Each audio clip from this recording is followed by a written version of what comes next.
So there we were, playing Magic on Spell Table, vibing, having a great time, the atmosphere immaculate, the game a heated battle of strategy and skill. And then, like a Greek tragedy unfolding in real time, I reached for my Coca-Cola. And that was my first mistake. Ugh! Hit you with a jump scare. Because as I lifted that liquid grenade, my hand betrayed me, the cup slipped, gravity did its thing, and suddenly my entire playmat was experiencing the great carbonated fluid of the century. Cards, drenched. Playmat, now a sacrificial altar to the gods of sticky soda. For a moment, I just stared, like a detective at a crime scene. My Chrome Mox looking proxy was now just a Chrome Mox lagoon looking mess. I panicked, tried everything like my life depended on it, and miraculously, no permanent damage. But that night I learned something far more valuable than any rare card. Always use a lid. And if you don't, just accept that you're one hand motion away from turning your collection into a crime against humanity. Alright, now that I've shared my personal TCG horror story, let's get into 10 things I wish I knew before getting into trading card games. First, condition matters more than you think. I used to think a little whitening on the edges was no big deal. Turns out, card collectors treat that like a federal offense. A tiny scratch, that's not a scratch, that's a value obliterator. A minor dent, might as well have taken a hammer to it. The grading scale is so unforgiving that a barely visible defect can turn a $500 card into something you can barely trade for a single chicken nugget. If you ever plan to sell your cards, sleeve them immediately. Otherwise, future you is gonna be looking back like, wow, past me was a dumbass. Second, don't buy into the hype blindly. I once spent 100 euros on a must-have playset. Now it's worth less than a Subway sandwich. And not because Subway prices went insanely high. Even for the same deals as back then, you couldn't afford it. Hype is a beautiful scam. A card will be worth a kidney one day and the next, you can't even trade it for a high five. Meta shifts faster than my commitment to a gym membership, cards get banned, decks get power crapped, and that best investment ever turns into an embarrassing financial decision you never tell anyone about. If you're ever playing competitively, buy what you need, not what's hyped, and if you're collecting, remember, hype is temporary, regret is forever. Third, bulk isn't worth as much as you think. At some point, we all have that phase where we refuse to throw away a single common. We think this pile of 1,000 cards will be worth something someday. Yeah, no. Bulk is like a toxic relationship. It weighs you down, takes up too much space, and in the end you realize it was never worth it. Shops literally buy it by weight. You could trade 1,000 cards and get enough cash for a McDonald's cheeseburger. Just donate them or build a cardboard house. Either is a better investment. And if you own like 2,050 cent cards, you unlikely you will get 1,000 bucks for it. You should think of less. And the fourth point is kind of explaining why selling cards is a hassle. I thought selling singles online would be easy. Turns out buyers expect nothing less than divine intervention. They'll message you like, this card isn't PSA 10, I demand a refund and your firstborn child.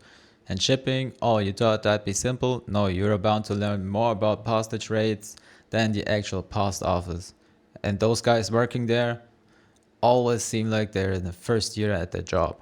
If you don't want the pain and suffering that comes with selling cards online, just use a Buylist. Sure, you'll make less money, but at least you won't be arguing with Gregory from Ohio about microscopic edge whitening. And that's just for the case when you really need to get rid fast of your cards, because if you have the time, just let them sit online, I guess, and sell them singles. Fifth, not every sealed product is an investment. I hoarded booster boxes like they were gold bricks. Guess what? Some aged like fine wine, others aged like warm milk left in the sun. First editions, high demand reprints, good investments. Random theme decks from 2012, you're basically storing cardboard for fun. If you're stocking up on a sealed product, do your research. Otherwise, in 10 years, you'll just have a very expensive shelf. I bought several products that just did nothing and went sideways. In some cases, that's already good because you didn't lose money. You bought it for 90, you paid the shipping, you can sell it for 90, you will pay the rate of 5%. You lose 10 bucks on that. That's not too bad in a case where it's just going sideways. Many products do go up, of course, and yeah, some products just you buy them for 100, 200 and they go minus 30%, but you never know. Just wait maybe for 10 more years and you'll be good. It just depends on the time frame you're looking at. Sixth, learn how to spot fakes. You ever think you scored a deal only to realize you just bought a Mona Lisa from a guy in an alley? Fake cards are getting scary good. Some are so well made that even experienced collectors get fooled. Check false, test under UV light, and if a deal seemed too good to be true, just assume someone's trying to finesse you out of your hard-earned cash. So yeah, I wouldn't recommend to buy proxies for 50 bucks on Facebook Marketplace if a card is, yeah, the price is too good, just ignore it. Or yeah, if it's a trustworthy person, you know it's the mom of your best friend from high school or a guy you know, and she's making a garage sale, you can make a good deal. But yeah, if it's a suspicious guy, shady source, don't do it. Seventh, don't underestimate Buylist prices. Selling cards individually gets you more money, but you know what else it gets you? A migraine. Buylist may pay less, but it saves you from dealing with random internet strangers who think a $5 card should come with a lifetime warranty. Eighth, play what you love, not just what's best. I once built the most expensive meta deck, you know what it got out of it? Zero fun. Winning on turn 4 and countering everything and playing 7 lands and 50 tokens per round isn't fun in a commander part. So yeah, just ask the guys what they're playing so you fit into the environment and don't crash the party with a high-end CHD deck. Yeah, just check out what decks are available and check the power level of it. Top tier deck means nothing if you hate playing it. Winning is great, but enjoying the game is better. Play what makes you happy, even if it means getting absolutely obliterated every match. It builds character. Ninth, storage matters. Protect your cards. You ever leave a valuable card loose in a drawer, only to find out later it now looks like an origami project gone wrong? Sleeves, binders, deck boxes, basic survival tools for your collection. So let's go through these. Starting with the inner sleeves, you get 100 for 250 to 5. 5 was a ripoff at the shop. I use Dragon Shields, KMC, you have also Vault X, I guess, Ultra Pro and whatever brand. I just wouldn't use no-name brands that are the cheapest. They could harm your cards. I read on the internet. Not sure if it's true, but I don't want to fuck around and find out. So yeah, inner sleeves. Definitely a recommendation if you want to double sleeve your deck and avoid damage on your cards. If you spill some drinks or something else, those might prevent you from some damages. Recommendation for sure. Next would be the outer sleeves. I love the Dragon Shield ones, the matte ones, dual mattes, really nice. You have black on the front and then the actual color in the back. And the emerald are actually green, so same color out and inside. Can also be really nice. Moving on with the card preserver, this is something that's not really necessary, but I like it for cards that you want to showcase. So you have a foil at the back that you can rip off and just seal the card preserver. Top loader card foil, I'm not sure about how to explain it, but I will show you in a minute because I got 2 cards that I actually wanted for a while.